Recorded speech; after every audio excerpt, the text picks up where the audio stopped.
in the Boston Garden at that time, there was lots of shenanigans that went on. Detroit did it where they paint the visiting dressing room before the round.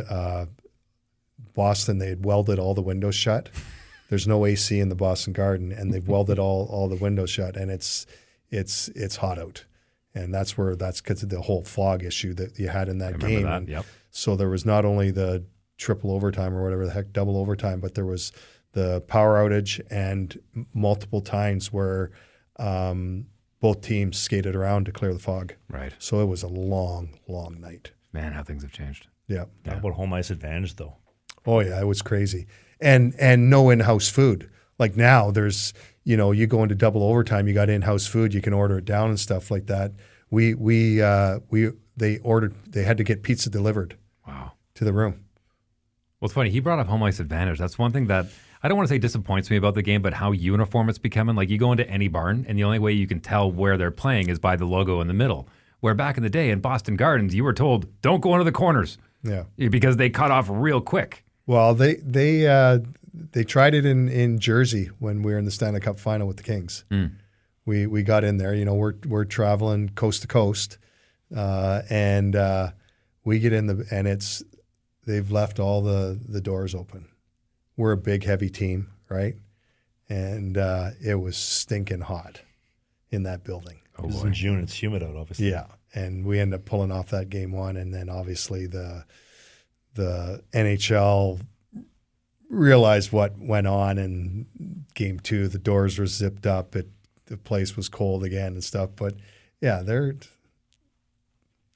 who was running the show at that time, and Lou controlled the building, and it was stinking hot. It was stinking hot. You gotta kind of respect that though, because it's like, hey, good idea. Hey, every advantage, right? Yeah, every advantage, exactly. And it was hard on our guys. We were a big, heavy team, and found a way to win it, and then got things straightened out for game two. I heard back in your day, if you were going into an opposing barn, when it came to the personal hygiene products, you were getting basically whatever fuel was available at the local gas station for cologne after the game. Oh yeah, that's all that's changed now. Everybody's none of that really happens much anymore. But it's hey, that's what was neat about our time with the unique buildings, like cockroaches in the old Chicago Stadium and walking up those stairs. Like I can't tell you how many times I almost slipped going down those stairs. Like they were treacherous. We were just talking about that in the Winter Classic. Yeah. It's treacherous. Like and that building going in there was nuts. Anything else like that come to mind? Like the cockroaches in the room, or they open the door so the humidity comes in?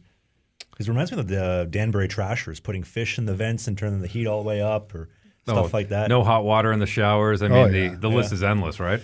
Yeah, the main ones were painting in the dressing room before the round. When you say painting in, what do you mean? Also, the fumes. The fumes. Oh, okay. Gotcha. Yeah.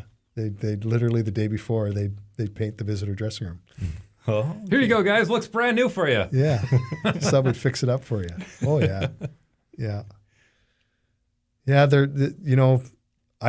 was just some iconic buildings. Maple Leaf Gardens, Montreal Forum.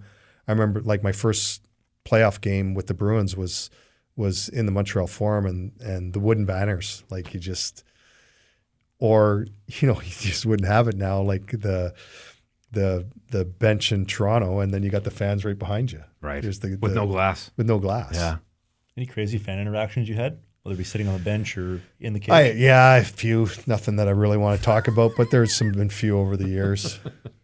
Kevin Lowe was always a classic for the water bottle and stuff, and in Calgary he'd get the fans, but yeah, there was always a few. It was hard not to. Well, I think one of my favorites was one of your old teammates, McTavish, pulling the tongue off of Harvey the Hound. Harvey the Hound. Yeah, exactly. Mm-hmm. Yeah. It happened. Hey, more hockey content. It might be old, it might be new, it might be a full episode, it might be a half episode, but you can click these boxes because who doesn't like clicking boxes?